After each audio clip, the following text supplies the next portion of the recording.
Imagine the Pope in front of millions of people with his voice full of concern, announcing something so surprising that it could change everything we know. The revelation that Mary, the mother of Jesus, was not a virgin.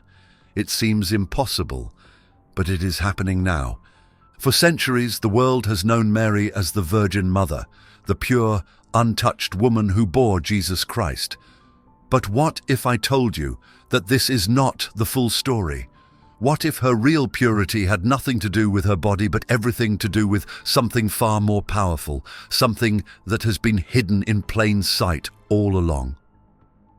Pope Francis has just revealed a terrifying truth, one that the world wasn't ready for. This message didn't come from a book or a lost manuscript. It came directly from the Virgin Mary herself, in a vision so powerful, so overwhelming, that the Pope could no longer keep it to himself, and now it's time for us to face it. But before we dive into what this means for the future, we need to understand why Mary is appearing now. Throughout history, she has only shown herself during times of great crisis.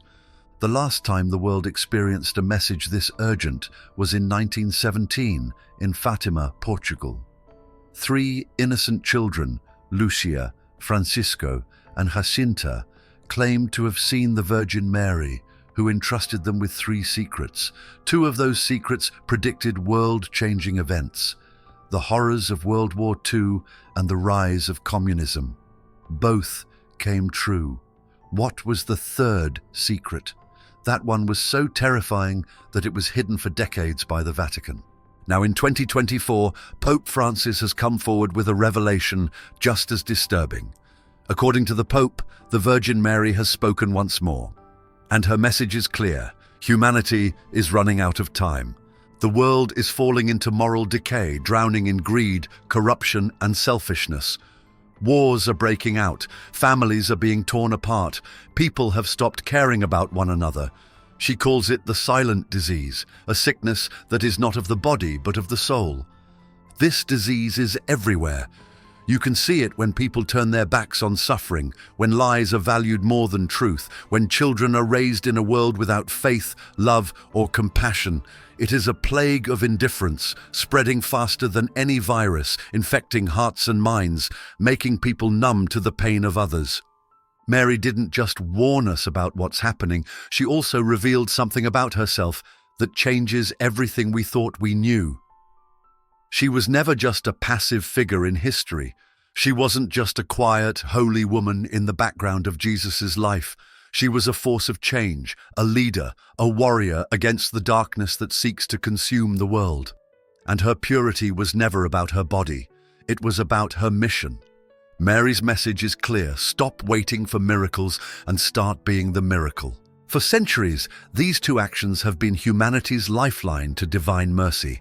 Repentance is not merely an apology for wrongdoing, it is a conscious decision to turn away from destructive paths.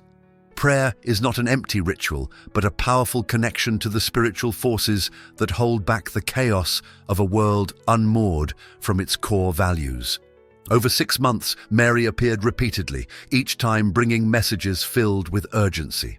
The most haunting was a vision of hell, a sea of fire where lost souls, described as transparent figures consumed in endless suffering, writhed in despair. Remember to join our community by subscribing to this channel. Mary spoke of the power of the Rosary, describing it as a spiritual weapon with the strength to halt wars and bring peace. Remember to join our community by subscribing to this channel. She warned that if humanity did not return to these practices, catastrophic events would follow. History confirms the accuracy of these warnings. Today, Pope Francis shares a similar warning. During a meditative prayer session, he experienced a vision of the Virgin Mary. Her face radiated both love and sorrow, reflecting the state of the world. Her message, once again, was grounded in the call to repentance and prayer. Yet this time, there was a terrifying addition: the presence of a silent disease. This disease is not biological, but spiritual. It moves unnoticed, eroding empathy, compassion, and moral clarity. It is visible in the indifference that allows suffering to go unnoticed, in the greed that prioritizes profit over human dignity, and in the violence that shatters communities. The Pope described the disease as a shadow that spreads across societies, dividing people and weakening their connection to the divine. It thrives when prayer is neglected and when repentance is dismissed as an outdated concept. Statistical evidence supports the Pope's vision. Across Europe, church attendance has plummeted by over 50% in just 2 decades. In the United States, more than 40% of young adults now identify as religiously unaffiliated. The decline in prayerful practices coincides with rising mental health crises, social unrest, and a growing sense of purposelessness. It is as though the spiritual immune system of humanity is collapsing, leaving society vulnerable to destructive forces. The Rosary, in particular, holds profound power. This prayer form, rooted in meditative repetition, fosters a deeper connection to divine truth. Historically, the Rosary has been credited with turning the tide in critical moments. The Battle of Lepanto in 1571 stands as a testament to this belief. Faced with overwhelming odds, Christian forces prayed the Rosary en masse.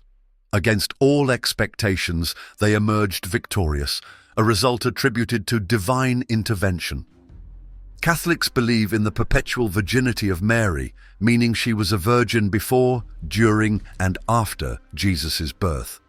This belief isn't just a minor detail, it is a core part of how Catholics see Mary. They teach that her virginity is a sign of her complete dedication to God, a physical and spiritual purity that reflects her special role in the divine plan. This belief has been part of Catholic teaching for many centuries. In 431 AD, during the Council of Ephesus, church leaders officially gave Mary the title Theotokos, which means Mother of God. They said this title was important because it showed how Mary was connected to Jesus, who Catholics believe was both fully God and fully human. Later, the Lateran Council of 649 AD confirmed that Mary remained a virgin her whole life, even after giving birth to Jesus. But if Mary was always a virgin, what about the brothers and sisters of Jesus mentioned in the Bible? Catholics believe that these siblings were likely cousins or children from Joseph's possible previous marriage. In their view, Mary only had one child, Jesus, because her life was entirely devoted to God's mission. Catholics honor Mary through prayers like the Hail Mary and the Rosary, believing that she can intercede with God on their behalf. Statues and paintings of Mary often show her in blue, a color symbolizing purity and holiness. For Catholics, Mary's virginity is more than biology. It's a spiritual symbol of her obedience, faith, and unique place in God's plan. The Eastern Orthodox Church shares much in common with the Catholic view, especially regarding Mary's perpetual virginity. Orthodox Christians also believe that Mary remained a virgin throughout her life. They call her the Ever-Virgin, and like Catholics, emphasize her spiritual and physical purity. Orthodox Christians believe that Mary played a crucial role in connecting humanity with God. They often refer to her as the Theotokos, just like Catholics do, but they have slightly different traditions about her life. For example, Orthodox believers celebrate the Dormition of the Theotokos every August 15th, marking Mary's transition from earthly life to heaven. When it comes to the brothers and sisters of Jesus mentioned in the Bible, Orthodox Christians explain it differently than Catholics. They believe these were Joseph's children from a previous marriage. In their view, Joseph was a widower when he married Mary and already had children. This explanation helps them maintain their belief that Mary remained a virgin all her life. Protestants, unlike Catholics and Orthodox Christians, have more diverse beliefs about Mary's virginity.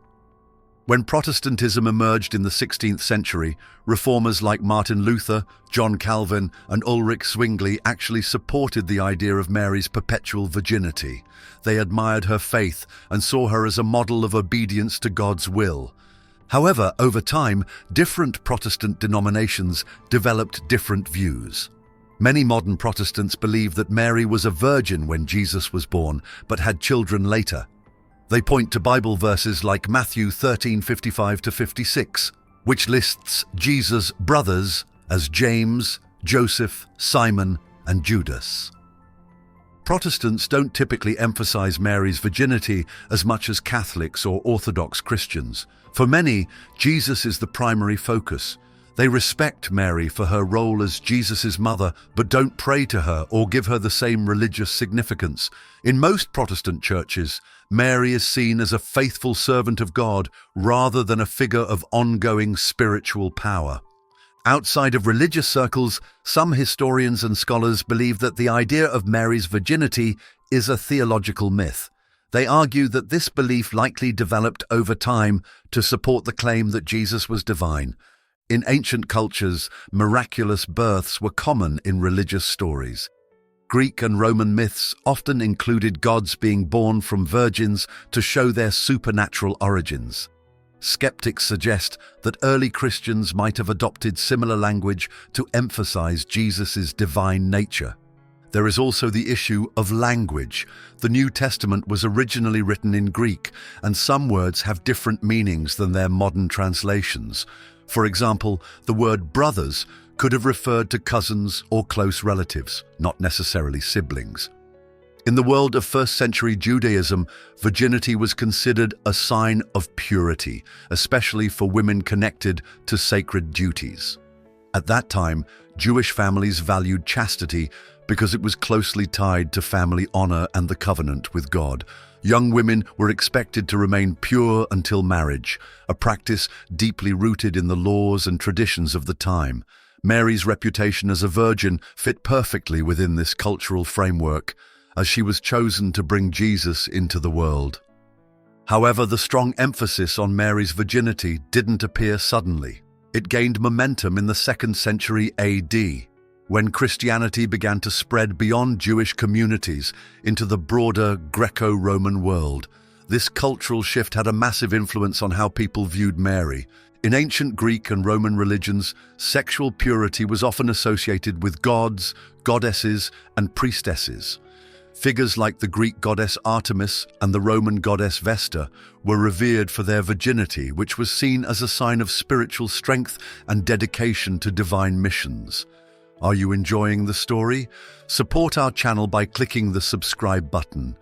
As Christianity absorbed elements from these surrounding cultures, Mary's virginity became more than just a fact about her life. It became a symbol of her spiritual purity and her unique relationship with God. Early Christian writers like Justin Martyr and Irenaeus of Lyons emphasized this purity in their teachings, describing Mary as the new Eve. Just as Eve's disobedience brought sin into the world, Mary's obedience and purity brought salvation through Jesus Christ. Are you enjoying the story? Support our channel by clicking the subscribe button. Another powerful story comes from Guadalupe, Mexico, in 1531. It is said that the Virgin Mary appeared to a humble peasant named Juan Diego, leaving her image imprinted on his cloak. This miraculous event sparked a wave of conversions to Christianity among the indigenous population and established the Virgin of Guadalupe as a unifying figure in Mexican culture. The cultural context surrounding Mary's virginity also intersects with ideas about purity and morality throughout history. In many societies, virginity was associated with moral superiority and spiritual authority. As Christianity spread across Europe, these cultural perceptions merged with religious teachings, creating a more rigid understanding of Mary's virginity. Artists began to depict her with symbols of purity, such as the lily and the closed garden, which represented her untouched state. The image of Mary as the pure mother of Jesus became so influential that it shaped religious art, literature, and music for centuries. Despite the theological significance of Mary's virginity, scholars have debated its historical context. Some point out that the term virgin in the Bible comes from the Hebrew word alma, which can also mean young woman. In ancient times, this word did not always imply physical virginity, but rather a woman of marriageable age. Early translators, however, rendered it as virgin, leading to centuries of belief in Mary's perpetual virginity. Pope Francis, in his vision, referred to this historical context while delivering his warning. The Virgin Mary's message was not about the technical details of her virginity, but about what it represents: spiritual purity, unwavering faith, and complete devotion to God's will. The Pope emphasized that focusing solely on the physical aspect of Mary's virginity misses the larger message: her call to humility, repentance, and unity in a world that increasingly values materialism over spirituality. The historical evolution of Mary's story is a testament to the human desire for connection with the divine. Over centuries, she transformed from a humble Jewish woman into a universal symbol of love, compassion, and purity. Divine warnings have played a significant role throughout religious history.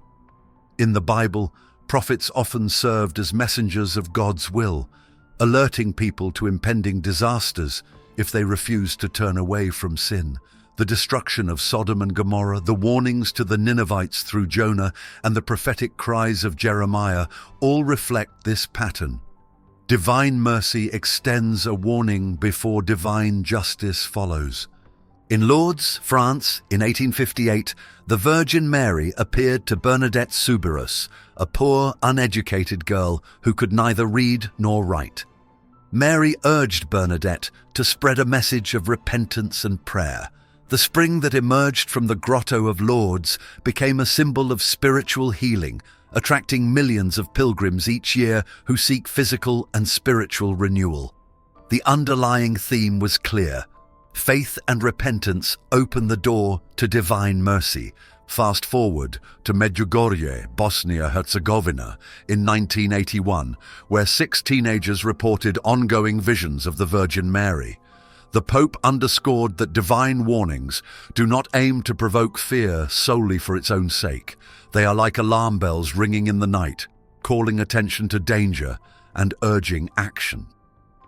The Virgin Mary's messages over the centuries share consistent themes: the importance of prayer. Prayer connects humanity with divine strength. Mary often stresses the power of the Rosary as a spiritual shield against evil. The repetitive prayers are not empty rituals. They are meditative acts that draw believers closer to God and build spiritual resilience. Divine messages have appeared throughout history during moments of great social, spiritual, and moral crises. They are not delivered to instill fear, but to offer guidance and hope. The Virgin Mary's apparitions across different eras, from Fatima in 1917 to Lourdes in 1858 and Medjugorje in 1981, have consistently carried the same core truths. Repentance, prayer, and unity are essential for preserving not only spiritual well-being but also societal harmony. The vision experienced by Pope Francis reflects these same concerns, but with an even more urgent tone. The Virgin Mary's sorrowful expression conveyed the weight of her message. She spoke of a silent disease that has infiltrated the hearts of individuals and the collective soul of humanity. This disease is not physical. It is a spiritual affliction that manifests as apathy, selfishness, and moral disorientation. It thrives in the shadows of routine and convenience, growing stronger as faith weakens and empathy fades. The consequences of this spiritual decay are already visible in the world today. Societies have grown increasingly divided, with communities fractured along ideological, cultural, and economic lines. Hatred and mistrust have replaced understanding and compassion. Acts of violence, once met with shock and sorrow, now pass through news cycles with disturbing indifference. The global landscape, once held together by shared moral principles, now trembles under the pressure of unchecked greed and ambition. If you are enjoying this story, click Super Thanks. Your support helps share this vital call for unity, prayer, and hope with a world that desperately needs it. Throughout history, humanity has received similar warnings. The Fatima apparitions of 1917 presented three secrets to the world. The first described a terrifying vision of hell, emphasizing the cost of unrepented sin. The second predicted the outbreak of World War II and the spread of communism, which led to decades of religious persecution and social unrest. The third, revealed decades later, described intense suffering for the Church and society if humanity continued to ignore the call to spiritual renewal. The fulfillment of the first two warnings is now part of the historical record. The unfolding of the third is reflected in the current state of global turmoil. The Virgin Mary's most recent message intensifies these past warnings. She revealed to Pope Francis that the world is approaching a point of no return.